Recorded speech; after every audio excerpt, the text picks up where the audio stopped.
Good evening दोस्तों, कैसे हो आप सब। तो पीवाई की सीरीज में एक और वीडियो। और आज का जो क्वेश्चन पेपर है वो सीटेट 20 दिसंबर 2021 का पेपर 1 है, सीडीपी का सेक्शन। ठीक है, टोटल 30 क्वेश्चंस हमें आज डिस्कस करने हैं। लेकिन इस सीरीज में सबसे खास बात क्या है, सबसे पहले मैं आपको ये बताना चाहता हूँ।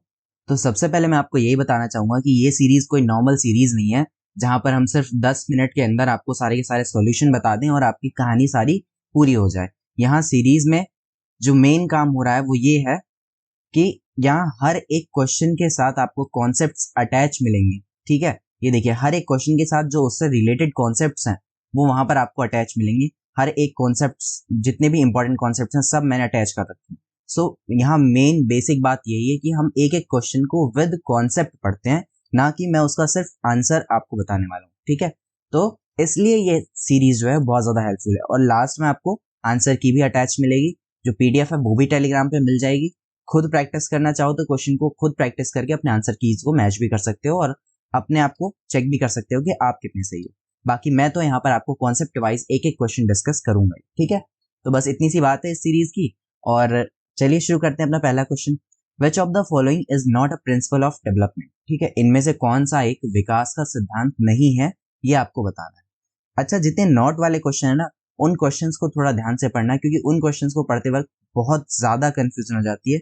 और ऐसा मेरे साथ भी कई बार होता है जब मैं उन क्वेश्चंस को ठीक से नहीं पढ़ पाता या नोट पे ध्यान नहीं देता और गलत आंसर मार्क करके आ जाता हूँ। सो नोट जहां भी हो प्लीज उस क्वेश्चन को थोड़ा ध्यान से पढ़िएगा। ठीक है, तो क्वेश्चन कह रहा है कि इनमें से कौन सा एक सिद्धांत नहीं है विकास का, ये आपको बताना है। तो ये चार ऑप्शन आपके सामने। Development occurs along a single course and is not unidirectional. ठीक है, विकास जो है वो एक धारणीय और एक आयामी होता है। ठीक है जी, आगे देखते हैं क्या है। Development proceeds from top down and from centre to outward. ठीक है, ये बात तो हमने देखी कि जो डेवलपमेंट है वो सर से पैर की तरफ और सेंटर से आउटवर्ड की तरफ होता है। इसके बाद क्या है, development is influenced by both nature and nurture. Nature and nurture, अगर आपने डेवलपमेंट का चैप्टर पढ़ा होगा तो आपने अनुवांशिकता और जो वातावरण है इन दोनों के बारे में जरूर पढ़ा होगा कि कैसे अनुवांशिकता और वातावरण, आपका जो जीन्स आप पेरेंट्स से लेकर के आए हैं और जो आपका एनवायरनमेंट है, दोनों ही आपके विकास को प्रभावित करता है, आपकी डेवलपमेंट को प्रभावित करता है। अगर आपने ये डेवलपमेंट का चैप्टर पढ़ा है तो आपको ये बात जरूर पता होगी। फोर्थ ऑप्शन क्या है, development occurs in a socio cultural context. जो डेवलपमेंट है, जो विकास है, वो एक सामाजिक सांस्कृतिक परिप्रेक्ष्य में होता है। ये बात भी ठीक है, क्योंकि आपने देखा है किसी एक एक एक ऐसा बच्चा जो इंडिया में रहता है, ठीक है, तो इंडिया की सोसाइटी के हिसाब से वो ग्रो करेगा। उसका जो भी कल्चर होगा, जो भी उसकी आदतें होंगी, जो बिहेवियर होगा, जिस तरीके से वो शो करेगा, या उसका सोचने का तरीका जो होगा, वो सारी चीजें कैसे होंगी, जैसा उसका सोशल एनवायरनमेंट है। ठीक है, वहीं अगर एक अमेरिका का बच्चा है तो वो अलग तरीके से डेवलप कर रहा होगा, वहां का जैसा एनवायरनमेंट होगा उस तरीके से कर रहा होगा। तो इसलिए डेवलपमेंट जो है वो सोशियो कल्चरल कॉन्टेक्स्ट में होता है। ये बात भी बिल्कुल ठीक है। अब यहाँ पर पहला ऑप्शन जो है वो क्या कहता है, development occurs along a single course. जो विकास है वो सिर्फ एक धारणीय प्रक्रिया और एक आयाम होती है। तो ये चीज बिल्कुल गलत है और यही हमारा आंसर है, क्योंकि हमसे पूछा क्या गया है कि कौन सा एक ऑप्शन आपका गलत है। अब इस फर्स्ट ऑप्शन में डेवलपमेंट के यूनिडायमेंशनल होने का क्या मतलब है। जो डेवलपमेंट है, इसके अकॉर्डिंग जो डेवलपमेंट है वो सिर्फ एक आयामी होता है, यानी कि सिर्फ एक डायरेक्शन में होता है। ठीक है, एक डायमेंशन उसका, जबकि ऐसा नहीं होता। जो डेवलपमेंट है वो बहुत सारे डायमेंशन में होता है।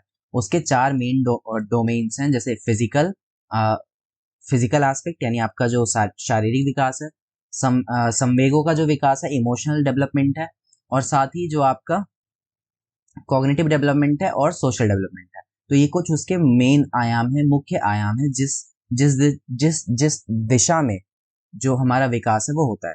तो कोई अगर आपको कहीं ये ऑप्शन मिलता है कि जो डेवलपमेंट है वो यूनि डायमेंशनल है या सिर्फ एक आयामी है या एक दिशा में होता है या एक सिंपलर कॉन्सेप्ट है, तो आपको वो सारे ऑप्शंस क्या हैं, गलत है। ठीक है, आपको क्या मान के चलना है, ये मल्टी डायमेंशनल होता है, बहुत सारे आयाम में होता है और एक कॉम्प्लेक्स प्रक्रिया है, ना कि कोई एक सिंपल आसान सा कॉन्सेप्ट है। ठीक है, सो क्वेश्चन नंबर फर्स्ट का जो आंसर है वो फर्स्ट ऑप्शन है। क्वेश्चन नंबर सेकंड क्या है, the cephalocaudal principle is applicable in the sphere of. जो सेफेलोकॉर्डल प्रिंसिपल है वो किस चीज से रिलेटेड है या किस क्षेत्र पर लागू होता है, ये आपको बताना है। अब जिन बच्चों को नहीं पता ये सेफेलोकॉर्डल होता क्या है, तो मैं उनको पहले ये दिखाना चाहता हूँ। ये डायग्राम देखिए। ठीक है, सेफेलोकॉर्डल और प्रॉक्सिमिडिस्टल ये दो डायरेक्शंस होती हैं डेवलपमेंट की, ठीक है। सेफेलोकॉर्डल और प्रोक्सिमोडिस्टल, ये दो डायरेक्शंस होती हैं डेवलपमेंट की, जिसमें सेफेलोकॉर्डल का मतलब होता है कि बच्चे का जो विकास है वो सिर से पैर की तरफ हो रहा है, ठीक है। बच्चे का जो विकास है वो सिर से पैर की तरफ हो रहा है। तो ये हो गया दिशा का सिद्धांत, भी इसे हिंदी में कहते हैं दिशा का सिद्धांत, ठीक है। वहीं जो प्रोक्सिमोडिस्टल है उसमें ये कहता है वो कि बच्चे का जो विकास है वो मध्य से बाहर की ओर होता है, मिडल से एक्सट्रीमिटीज की तरफ होता है, या बाहरी छोरों की तरफ होता है, ठीक है। तो प्रोक्सिमोडिस्टल की डायरेक्शन क्या है और सेफेलोकॉर्डल की डायरेक्शन क्या है, ये आपको समझ में आ गया होगा। और ये किस चीज से रिलेटेड है, या ये बच्चे के मोटर डेवलपमेंट से रिलेटेड है, और उसके जो बॉडी, जो उसका गतिक विकास हो रहा है, जो उसका शारीरिक विकास हो रहा है, उससे जुड़ा हुआ है ये, ठीक है। तो अब क्वेश्चन नंबर सेकंड देखिए और इसका ऑप्शन देखिए। The cephalocaudal principle is applicable in the sphere of, किस चीज से रिलेटेड हुआ ये, लैंग्वेज डेवलपमेंट से रिलेटेड तो है नहीं ये, ना ही आपके मानसिक विकास से रिलेटेड है, संज्ञानात्मक विकास से रिलेटेड है, और ना ही ये आपके नैतिक विकास से, मोरल डेवलपमेंट से रिलेटेड है। इसका करेक्ट आंसर क्या है, मोटर डेवलपमेंट, जो कि मैंने आपको अभी समझाया कि कैसे बॉडी में जो गतिक विकास है या जो शारीरिक विकास है वो किस दिशा में होता है, ये चीज इसमें बात होती है सेफेलोकॉर्डल और प्रोक्सिमोडिस्टल में, ठीक है। क्वेश्चन नंबर 3 क्या है, dash is a sensitive period pertaining to language development, भाषा विकास के संदर्भ में संवेदनशील अवस्था कौन सी है। ये मोस्ट इंपॉर्टेंट क्वेश्चन है, इसे डबल स्टार करके रख लो। तुम पिछले 10 साल के सेट उठा करके देखोगे ना अगर प्रीवियस ईयर क्वेश्चन के, तो ये तुमको 8 बार कम से कम वहां आया हुआ मिलेगा ये क्वेश्चन, समझे। अगर पिछले 10 साल के क्वेश्चन पेपर तुमने उठा के देखे तो यहाँ कम से कम 8 बार ये तुम्हें आया हुआ मिलेगा, इतना इंपॉर्टेंट क्वेश्चन है। और इसका आंसर है, सीधा सीधा आपको याद करना है, अर्ली चाइल्डहुड, ठीक है। प्रारंभिक अवस्था जो होती है, जिसका टाइम पीरियड है 2 से 6 वर्ष तक, 2 से 6 वर्ष तक ये बच्चे का सबसे ज्यादा भाषा विकास होता है, वो सबसे ज्यादा तेजी से बोलना सीखता है, ठीक है। सबसे ज्यादा लैंग्वेज डेवलपमेंट किस पीरियड में होता है, सेंसिटिव पीरियड बोले, इंपॉर्टेंट पीरियड बोले, या और भी कई सारे वर्ड्स हैं कि फास्टेस्ट बोले कि फास्टेस्ट कब होता है। तो सारे के सारे क्वेश्चंस का आंसर यही है कि लैंग्वेज डेवलपमेंट अगर सबसे तेज गति से, तीव्र गति से, सबसे महत्वपूर्ण रूप से कभी होता है तो वो है अर्ली चाइल्डहुड पीरियड, 2 से 6 वर्ष, ठीक है। क्वेश्चन नंबर 4 क्या है, dash occurs with in the family when children first learn their individual identity, acquire language and develop initial cognitive skill. परिवार में सबसे पहले जो आरंभ होता है जब बच्चा जो है क्या करता है, इंडिविजुअल आइडेंटिटी यानी अपने बारे में थोड़ा बहुत जानता है, लैंग्वेज को एक्वायर करता है, और इनिशियल कॉग्निटिव स्किल्स को डेवलप करता है।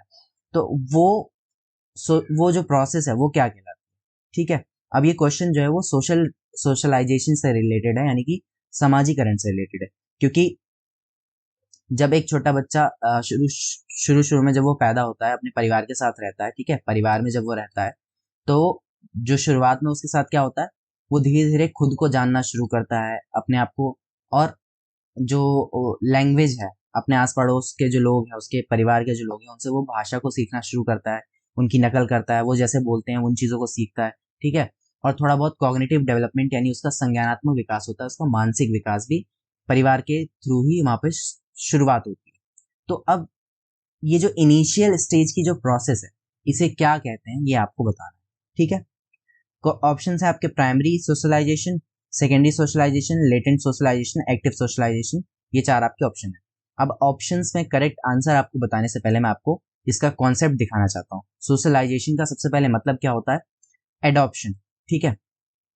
एक्टिवली पार्टिसिपेट होकर के जब एक बच्चा या एक इंडिविजुअल सोसाइटी के नॉर्म्स, वैल्यूज, स्टैंडर्ड्स के अकॉर्डिंग खुद को एडॉप्ट करता है, खुद को ढालता है, ठीक है, उनके बारे में उन चीज़ों को सीखता है, उन चीज़ों को जानता है और उसके अकॉर्डिंग खुद को ढाल लेता है, तो उसे कहते हैं हम सोशलाइजेशन या समाजीकरण, ठीक है। समाज के नियम, कायदे, कानूनों को आत्मसात कर लेना या उनके अनुसार अपने आप को बदल लेना, अपने आप को तैयार कर लेना, एडॉप्ट कर लेना, ठीक है। तो ये हो गया आपका समाजीकरण। अब समाजीकरण की कुछ एजेंसीज होती हैं, जैसे परिवार, पड़ोस, सहकर्मी समूह, स्कूल, मीडिया, इन सब से आपका समाजीकरण होता है, या एक छोटे बच्चे का समाजीकरण इन एजेंसीज से होता है। अब इनको 2 भागों में बांटा जाता है मुख्य रूप से, प्राइमरी और सेकेंडरी, ठीक है। प्राइमरी एजेंसी जो होती है वो फैमिली है, हमेशा एक क्वेश्चन सोशलाइजेशन से आपको मिलेगा ही मिलेगा, और ये बात आपको 100% मार्क करके रख लेनी है कि प्राइमरी एजेंसीज की बात जब भी होगी तो आपको किस चीज के साथ जाना है, फैमिली के साथ, ठीक है। जब भी फैमिली की बात होगी तो प्राइमरी के साथ, प्राइमरी की बात होगी तो फैमिली के साथ। इसी तरीके से अगर सेकेंडरी एजेंसीज की बात होती है तो आपको स्कूल के साथ जाना है।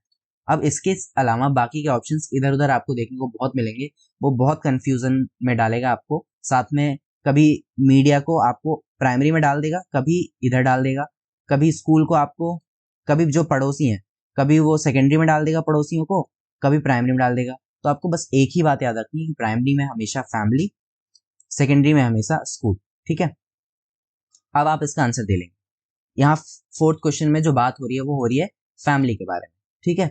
तो फैमिली जो है वो हमेशा प्राइमरी सोशलाइजेशन एजेंट होगा, यानी कि प्रारंभिक समाजीकरण होगा, ठीक है। सो फोर्थ क्वेश्चन का फर्स्ट ऑप्शन आपका करेक्ट है। इसके अलावा सोशलाइजेशन को दो भागों में और बांटा जाता है, एक्टिव और पैसिव, ठीक है। सक्रिय एजेंसियां और निष्क्रिय एजेंसियां।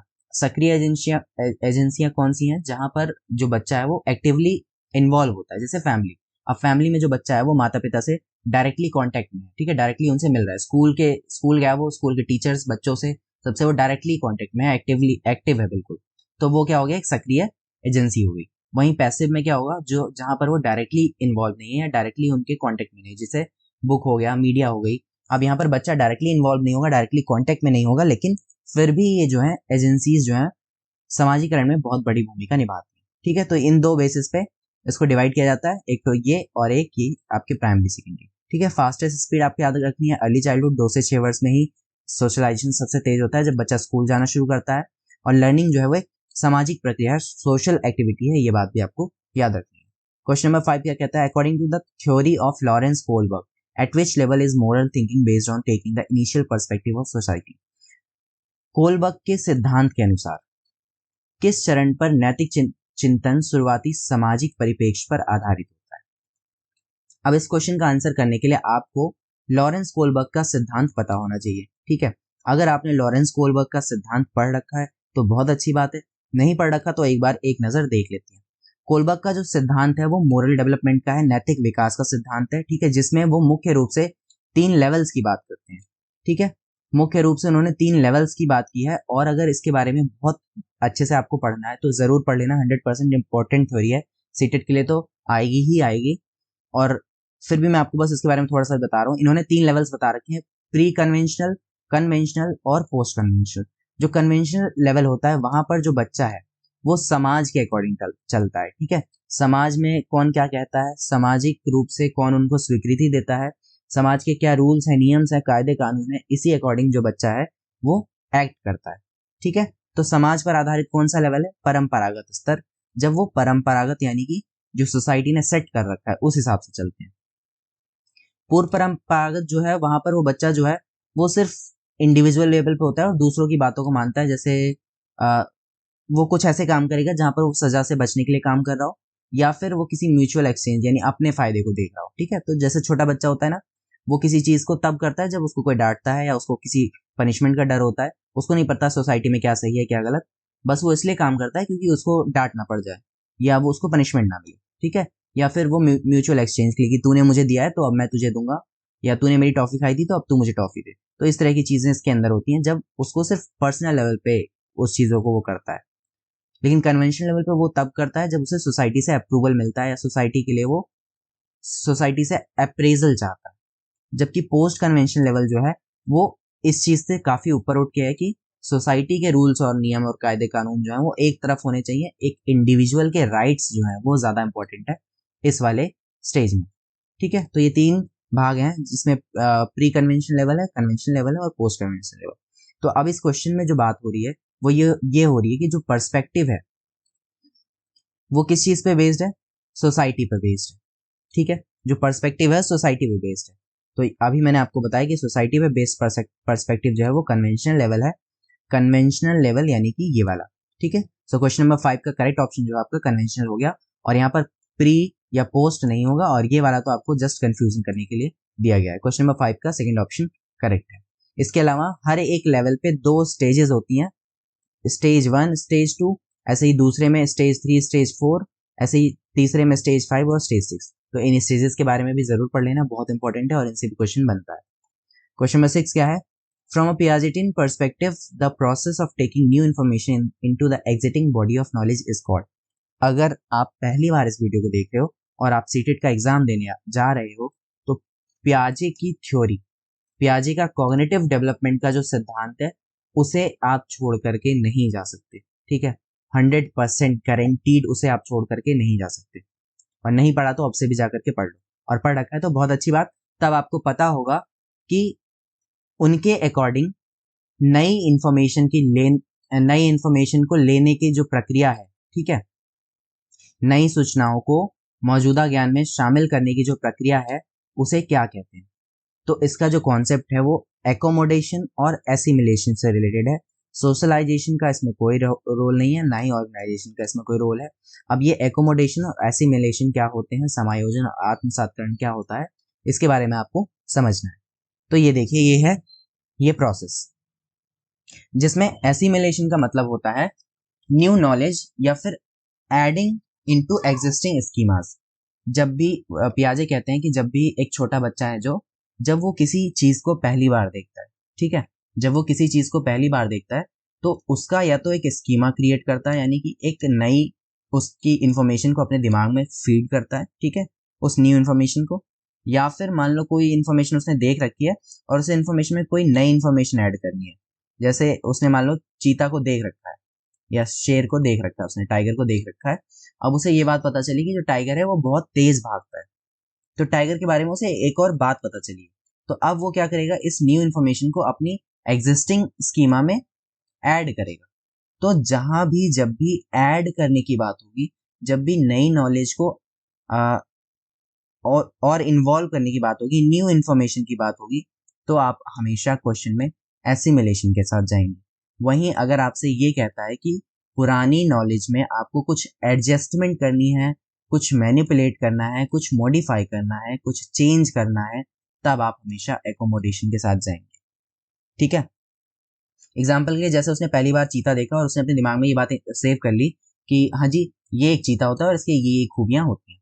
लेकिन बाद में उसने एक बिल्ली देखी और उसने कहा कि ये भी चीता है, क्योंकि उसकी जो खूबियां थी वो बिल्ली और चीता की मिलती हुई थी, ठीक है। तब उसे किसी ने बताया कि नहीं, ये जो है एक बिल्ली है और ये चीता से अलग होती है। अब उसे क्या करना पड़ा, अपनी नॉलेज को एडजस्ट करना पड़ा, चेंज करना पड़ा, मॉडिफाई करना पड़ा। तो जब भी एडजस्टमेंट, चेंज, मॉडिफाई, मैनिपुलेशन, इन सब चीजों की बात होगी तो आप एकोमोडेशन समझेंगे। यानी एकोमोडेशन को हिंदी में कहते हैं समायोजन, ठीक है, समायोजित करना, पुरानी नॉलेज में कुछ ना कुछ बदलाव करना। लेकिन आत्मसात का मतलब होता है कि किसी नए ज्ञान को, नई सूचना को ऐड कर लेना, ठीक है। सो क्वेश्चन नंबर 6 का अब क्या आंसर होगा, ये आपको पता होगा कि क्वेश्चन नंबर 6 का जो करेक्ट ऑप्शन है वो न्यू इन्फॉर्मेशन है। यहाँ न्यू इन्फॉर्मेशन की बात हो रही है तो हम एसिमिलेशन के साथ जाएंगे, ठीक है। सो क्वेश्चन नंबर 6 का थर्ड ऑप्शन आपका करेक्ट है। क्वेश्चन नंबर 7 क्या कहता है, Meena has begin to use word and started understanding that word represent object. Meena जो है उसने शब्दों का प्रयोग शुरू कर दिया है और अब उसे ये बात समझ में आने लगी है कि शब्द जो है वस्तुओं का प्रतीक होते हैं, वस्तुओं के बारे में बताते हैं, ठीक है। She is also beginning to reason logically though she can not perform conservation. अब उसने क्या किया, लॉजिकल रीजनिंग भी शुरू कर दी है, तर्क देना भी शुरू कर दिया है। अब वो चीजों को सिर्फ मानती नहीं है लेकिन तर्क देना उसने शुरू कर दिया है, ठीक है। लेकिन अभी भी उसके अंदर संरक्षण और क्रम बदलना नहीं आया है। तो अकॉर्डिंग टू जीन पियाजे, which stage of cognitive development Meena is in. फिर से जीन पियाजे की थ्योरी का क्वेश्चन है और अगर आपने इसको पढ़ रखा है तो इनकी 4 स्टेजेस इन्होंने बता रखी थी, जो 4 स्टेजेस जो हैं आपके सामने हैं, ठीक है। पियाजे की 4 स्टेजेस थी जिसके बारे में इन्होंने बता रखा है और ये चारों स्टेजेस आपके सामने हैं और चारों स्टेजेस के अलग अलग कैरेक्टरिस्टिक्स हैं। अब उन्हीं कैरेक्टरिस्टिक्स को इन्होंने बता रखा है यहाँ क्वेश्चन में। जैसे उसने शब्दों का प्रयोग शुरू कर दिया, उसने लॉजिकल रीजनिंग शुरू कर दी, वो कंजर्वेशन नहीं कर पाती। ये सब जो क्वेश्चन में बताया गया है ये क्या है, कैरेक्टरिस्टिक्स हैं जो पियाजे ने अपनी स्टेजेस के अकॉर्डिंग बता रखी है। अब अगर आपने नहीं पढ़ा तो कोई बात नहीं, मैंने यहाँ पे ऐड करके रखा है स्टेजेस ऑफ कॉग्निटिव डेवलपमेंट, लेकिन फिर भी इसे जा करके 100% मोस्ट इंपॉर्टेंट कॉन्सेप्ट है, हर एक क्वेश्चन पेपर में मिलेगा। जितने 2011 से लेकर 2021 तक के क्वेश्चन पेपर उठा के देख लेना, कोई भी एक ऐसा क्वेश्चन पेपर नहीं होगा जहां पर इस टॉपिक से क्वेश्चन आपको ना मिले, ठीक है। इसलिए बिल्कुल मत छोड़ना इसे। तो इनकी 4 स्टेजेस हैं जिसको हम SPCF से याद रखते हैं, SPCF। पहला क्या है, सेंसरी मोटर स्टेज यानी कि एस, पी से प्री ऑपरेशनल, सी से कॉन्क्रीट ऑपरेशनल और एफ से फॉर्मल ऑपरेशन। तो ये 4 स्टेजेस हैं। अब उसने कहा कि शब्दों का प्रयोग करना शुरू कर दिया। क्वेश्चन कह रहा था ना, सब शब्दों का प्रयोग करना शुरू कर दिया। तो शब्द बोलना बच्चा पहली बार कब शुरू करता है? लगभग 2 वर्ष के बाद जो है बच्चा पहली बार शब्द बोलना शुरू करता है। ठीक है, और इसके बाद और क्या कैरेक्टरिस्टिक बताई थी? बच्चे के अंदर थोड़ी बहुत लॉजिकल रीजनिंग भी आ गई है। ठीक है, और इसके साथ साथ उन्होंने क्या बताया था कि वो अभी कंजर्वेशन नहीं कर पाती और क्रम बदलना भी नहीं कर पाती। तो कंजर्वेशन और क्रम बदलना जो है वो कहाँ पर आते हैं? इस वाली स्टेज में आते हैं। ठीक है, थर्ड स्टेज में आते हैं। तो इसका मतलब ये स्टेज तो है नहीं, और उसमें ये भी कहा गया है कि शब्दों का प्रयोग करना शुरू कर दिया है। तो शब्दों का प्रयोग करना जो शुरू कर दिया तो वो इसी स्टेज में आएगा, जिसको हम कहते हैं प्री ऑपरेशन स्टेज, यानी कि 2 से 7 वर्ष तक। ठीक है, 2 से 7 साल की उम्र में ही बच्चा जो है थोड़े बहुत शब्द बोलना शुरू कर देता है और शब्दों का मतलब भी समझने लग जाता है। तो यहाँ पर जो करेक्ट ऑप्शन है आपका वो क्या है? प्री ऑपरेशनल स्टेज, यानी कि फर्स्ट ऑप्शन आपका करेक्ट है। और यहाँ पर फॉर्मल ऑपरेशन क्यों नहीं है, सेंसरी मोटर क्यों नहीं है, कॉन्क्रीट ऑपरेशनल क्यों नहीं है, अब आप इसको ज्यादा बेहतर समझ पा रहे होंगे। और उनके दौरान कौन सी, सेंसरी मोटर स्टेज जैसे है तो उस दौरान कौन कौन सी खूबियां बच्चे में, कौन कौन सी कैरेक्टरिस्टिक्स डेवलप होती हैं वो भी यहाँ पे लिखा हुआ है। इसी तरीके से हर एक स्टेज की कैरेक्टरिस्टिक्स मैंने यहाँ पर ऐड कर रखे हैं, इन्हें समझ लेना ध्यान से, एक बार जरूर पढ़ लेना। नेक्स्ट क्वेश्चन है question number 8, the concept of zone of proximal development has been proposed by. जो जोन ऑफ प्रॉक्सिमल डेवलपमेंट का कॉन्सेप्ट है वो किसने प्रपोज किया था या किसने दिया था, किसने प्रतिपादित किया था, ये आपको बताना है। सो ये कॉन्सेप्ट है जो जोन ऑफ प्रॉक्सिमल डेवलपमेंट का, वो है आपके लेव वैगोत्स्की द्वारा दिया गया था। और ये कोई डिस्कशन बेस्ड क्वेश्चन तो है नहीं, फैक्चुअल बेस्ड क्वेश्चन है, जहां पर सीधे सीधे आपको याद रखना है कि जो ZPD कहते हैं इसे शॉर्ट फॉर्म में, zone of proximal development, ZPD। तो ZPD का जो कॉन्सेप्ट है वो किसने दिया था? आप कहेंगे लेव वाइगोत्स्की। ठीक है, अब जब लेव वाइगोत्स्की की बात हो ही रही है तो इन्होंने और क्या क्या चीजें बताई थी ये भी मैं आपको बता देता हूँ। वाइगोत्स्की की एक थ्योरी है socio cultural theory of cognitive development, जिसमें वो ये बात करते हैं कि जो लर्निंग है, ठीक है, जो लर्निंग है वो एक सोशल एक्टिविटी है। ठीक, याद रखना, लर्निंग क्या है? एक सोशल एक्टिविटी है, एक सामाजिक क्रिया है। उनका मानना है कि बच्चा जो है वो सामाजिक अंतः क्रिया से सीखता है, यानी समाज में इंटरेक्शन करके सीखता है।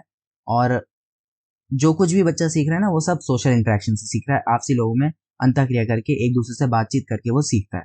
अब इसके लिए उन्होंने 3 महत्वपूर्ण एस्पेक्ट्स बताए थे। सोशल इंटरेक्शन, जो कि बहुत ज्यादा जरूरी बताया उन्होंने। इसके साथ साथ उन्होंने संस्कृति और भाषा को बहुत ज्यादा महत्व दिया। ठीक है, तो ये 3 चीजें आपको याद रखनी है, जिसको आप SCL से याद रख सकते हो। जब भी कहीं किसी भी क्वेश्चन में वाइगोत्स्की की बात होगी तो आपको देखना है क्या यहाँ सोशल इंटरेक्शन की बात हो रही है, क्या यहाँ कल्चर की बात हो रही है, या यहाँ भाषा की बात हो रही है। अगर इन तीनों की बात हो रही है तो आप सीधे सीधे किसके साथ जाएंगे? वाइगोत्स्की के साथ।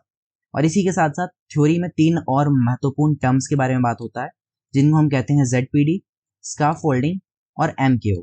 ठीक है, इन तीनों के बारे में भी वाइगोत्स्की बात करती हैं। अब ये चीजें क्या हैं, अगर आपको समझ में नहीं आ रही होंगी तो ऑलरेडी मैंने इनके ऊपर वीडियोस, सेपरेट वीडियोस भी बना रखी है थ्योरी की।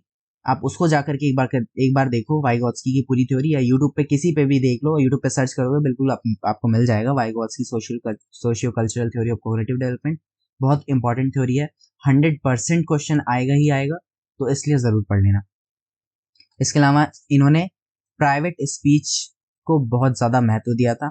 क्या होती है प्राइवेट स्पीच, इस चीज को भी आप एक बार जरूर समझ लेना जब थ्योरी को समझना।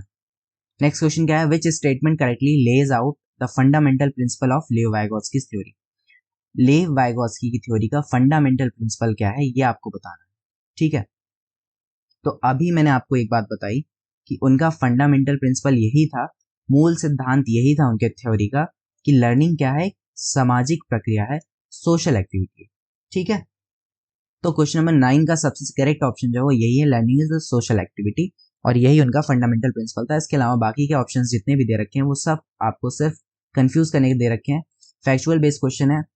अगर आपको वाइगोत्स्की की थ्योरी पता है तो आप आसानी से इस क्वेश्चन का आंसर बहुत दे सकते हैं। क्वेश्चन नंबर 10 क्या है, an example of pedagogical strategy that would promote meaningful learning is. एक उदाहरण जो कि प्रगतिशील कक्षा में सार्थक शिक्षण को बढ़ावा देने में मदद करेगा।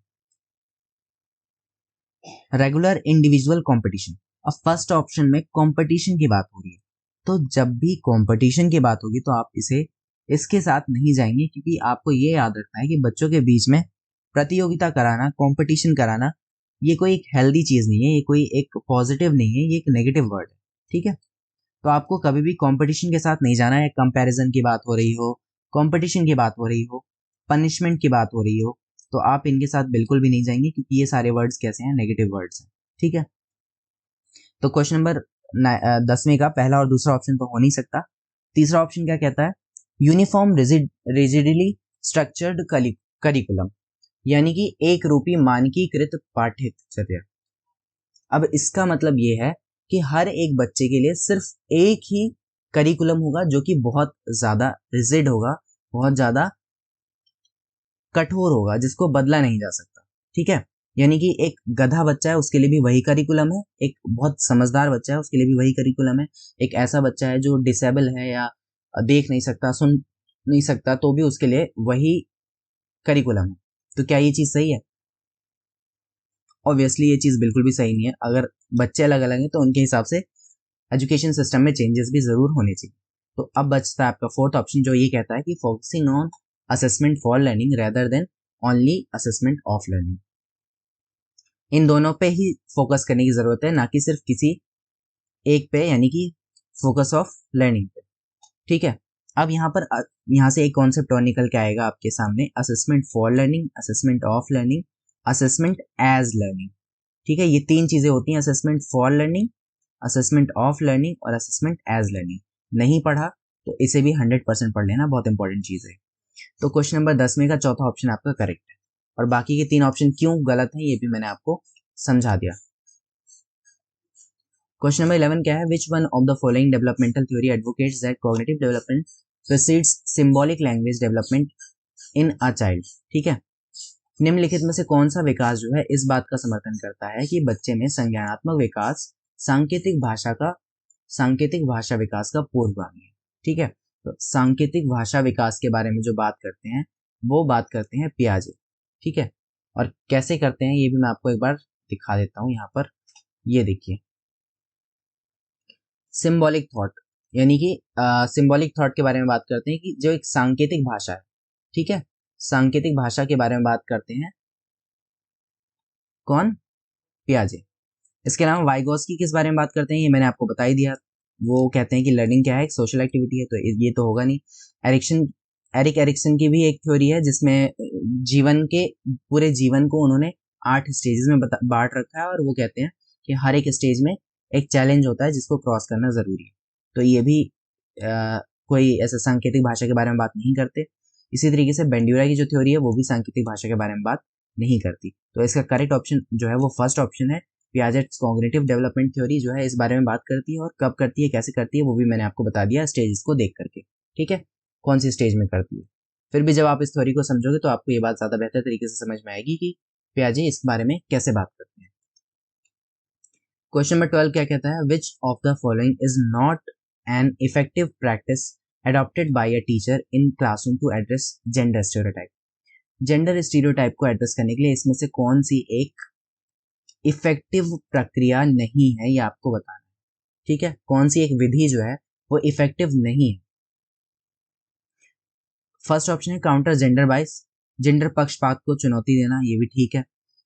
अगर क्लास में ऐसा होता है,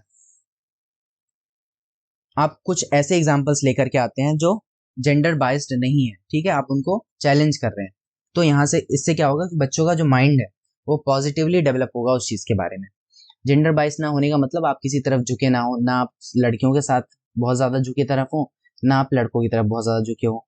तो इस तरीके से अगर आप एक काउंटर जेंडर बाइसनेस का ऑप्शन देते हैं तो बच्चे जो है ज्यादा सोच पाएंगे, ज्यादा खुल पाएंगे इस चीज के बारे में, उनका स्टीरियोटाइप हटेगा। ठीक है, separate sitting arrangement for boys and girls, अगर आप बच्चों को कक्षा में लड़कों को अलग और लड़कियों को अलग अलग बिठा दोगे तो इससे क्या होगा, इससे उनके बीच में एक भेदभाव, एक जो दूरी की जो भावना है वो प्रकट होती है कि कैसे आप लड़कों को अलग कर रहे हो और लड़कियों को अलग कर रहे हो। तो यहाँ पर जो सेपरेशन और सेग्रीगेशन हो रहा है जेंडर के बेसिस पर, उसी को हम कहते हैं जेंडर स्टीरियोटाइप। तो ये चीज अच्छी नहीं है। सो क्वेश्चन नंबर इस ये वाला जो सेकंड ऑप्शन है ये अच्छा नहीं है। थर्ड ऑप्शन क्या है, discussion on gender discrimination, gender भेदभाव पर चर्चा करना, ये भी एक अच्छी चीज है। अगर आप इस बारे में चर्चा करेंगे कि कैसे हमारी सोसाइटी में जेंडर भेदभाव हो रहा है, कैसे एक दूसरे के साथ लोगों को तो कैसे एक दूसरे के साथ लोग उन बर्ताव कर रहे हैं इस चीज को लेकर के, अगर आप ये सारी चीजें बच्चों से डिस्कस करोगे तो उनको इस चीज के बारे में पता चलेगा और उनका जो माइंड है वो थोड़ा सा ब्रॉड होगा, थोड़ा सा और ओपन होगा इन कॉन्सेप्ट को लेकर के। डिस्क्रिमिनेशन क्या होता है, क्यों होता है, क्यों करना चाहिए, मतलब क्यों नहीं करना चाहिए, ये सब बातें जब आप डिस्कस करोगे तो बच्चों को इसके बारे में पता चलेगा। तो ये एक अच्छी चीज है। Use example that show boys and girls in a non conformist roles, यानी कि आपको ऐसे एग्जाम्पल देने हैं जहां पर लड़के और लड़कियां जो है वो गैर परंपरावादी काम कर रहे हो। जैसे नॉर्मली क्या होता है, नॉर्मली एक लड़की जो है ऐसा दिखाया जाता है सोसाइटी में कि लड़कियां जो है वो घर पे रह करके चूल्हा चौका करेंगी या किचन में माँ का हाथ बटाएंगी, ठीक है। वहीं जो लड़का है वो क्या करेगा, वो बाहर के काम करेगा, ऐसा दिखाया जाता है। लेकिन आप अगर ऐसा एग्जाम्पल दो, ऐसी कोई कहानी सुनाओ बच्चे को जहाँ पर एक लड़की जो है वो बहुत मेहनती है, बाहर जाती है, जॉब करती है, पैसे कमाती है, और एक मान लो टीचर है वो या और भी ऐसा कोई प्रोफेशन है जो बहुत मेहनत करती है वो बाहर जा करके, और मतलब एक जो परंपरावादी रोल था उससे हट करके आपने उनको कुछ दिखाया, उनको कुछ सुनाया, तो ये भी एक अच्छा एग्जाम्पल होगा बच्चों के लिए, जब वो सीख पाएंगे कि अच्छा हाँ हमारी सोसाइटी में ये चीज भी होती है, लड़कियां ऐसा नहीं है कि सिर्फ घर में रहती हैं, वो बाहर भी जाती हैं, ठीक है। सो फर्स्ट थर्ड और फोर्थ तो सही है, यहाँ पर करेक्ट ऑप्शन जो है वो आपका सेकंड है, क्योंकि यही गलत है और आपसे यही पूछा गया था कि कौन सा एक जो है गलत है, ठीक है। अगर आप लड़के लड़कियों को अलग अलग बिठा दोगे तो ये जेंडर पक्षपात को बढ़ावा देगा। क्वेश्चन नंबर 13 क्या कहता है, Paro help her father in carpentry shop, ठीक है। पारो जो है वो एक लड़की है जो अपने पापा की हेल्प करती है अपने कारपेंट्री शॉप में, उसके पापा जो है बढ़ई हैं, ठीक है। अब वो क्या करती है, वो अच्छी तरीके से वुडन ब्लॉक्स को माप लेती है, ठीक है। उसको मेजर करना उसको आता है, उसको टेक्निक्स पता है, उसके पापा ने उसको सिखा रखी है कि किसी भी लकड़ी को कैसे नापना है, ये उसको पहले से आता है। She is recently admitted to a public school under EWS scheme. अब अभी जल्दी में ही उसने क्या किया, एक स्कूल में एडमिशन लिया EWS स्कीम के through, where she is unable to cope up with the academic demands, ठीक है। अब ये कह रहे हैं कि वहां पर वो जो है जो एकेडमिक डिमांड्स हैं, जो अपेक्षाएं हैं वहां पर उस स्कूल में, वो उनके साथ मैनेज नहीं कर पा रही है, स्पेशली इन सिचुएशन, खास करके जो है गणित का जो विषय है वहां पर वो ये चीजें नहीं कर पा रही है, वहां पे कॉप अप नहीं कर पा रही, यानी कि उन चीजों में कहीं ना कहीं वो पीछे रह जा रही है। तो इस स्थिति में अध्यापक को क्या करना चाहिए, इस बारे में ये क्वेश्चन है, आपको बताना है, ठीक है। फर्स्ट ऑप्शन क्या कहता है, tell Paro that she does not have the ability to study, Paro को ये बताओ कि पारो के पास एबिलिटी नहीं है पढ़ाई करने की, स्टडी करने की। तो एक चीज आपको सबसे पहले जो ध्यान रखनी है, कभी भी आप किसी बच्चे को डिस्करेज नहीं करेंगे कि तेरे बस की नहीं है तू कर नहीं सकता, ठीक है। कभी भी आपको ये चीज नहीं करनी कि तेरे बस की नहीं है तू कर नहीं सकता, ये चीज बिल्कुल गलत है। आपको उसे हमेशा एनकरेज करना है कि और ये मान के चलना है कि हर एक बच्चे के अंदर वो काबिलियत है कि वो आसमां को चूम सके और अपने मतलब हर चीज वो कर सकता है, हर एक बच्चा, आपको ये मान के चलना है। तो कभी भी अगर ऐसी बात हो रही हो किसी क्वेश्चन में, किसी ऑप्शन में जहां पर बच्चे को डिस्करेज करने की बात हो रही हो, तो वो ऑप्शन आपको पहले ही गलत कर देना है। ओके, क्वेश्चन नंबर सेकंड क्या है, give test and encourage repeated drills and practice. Drills और प्रैक्टिस जो है वो रटने का एक माध्यम है। ये कह रहा है कि आपको उन्हें टेस्ट देना है बहुत सारा पारो को, ठीक है, और उसको बोलना है कि इसकी खूब सारी प्रैक्टिस करे और इसको रटे, बार बार दोहराए। तो ये चीज रेपिटेशन और ये जो है ये मेमोराइजेशन यानी रटने की तरफ बढ़ावा देते हैं। और जो पढ़ाई है, पढ़ाई का मोटिव जो है वो कभी भी रटना नहीं है, आपको याद रखना है, ठीक है। कभी भी ड्रिल एंड प्रैक्टिस की बात हो रही हो तो आपको उसके साथ नहीं जाना, क्योंकि वो एक नेगेटिव चीज है। दो, बचपन में भले आपने उससे पहाड़ याद किए पर एट एन लेवल एजुकेशन में अगर आपको कुछ सीखना है तो आप ड्रिल एंड प्रैक्टिस का यूज नहीं करेंगे, ठीक है।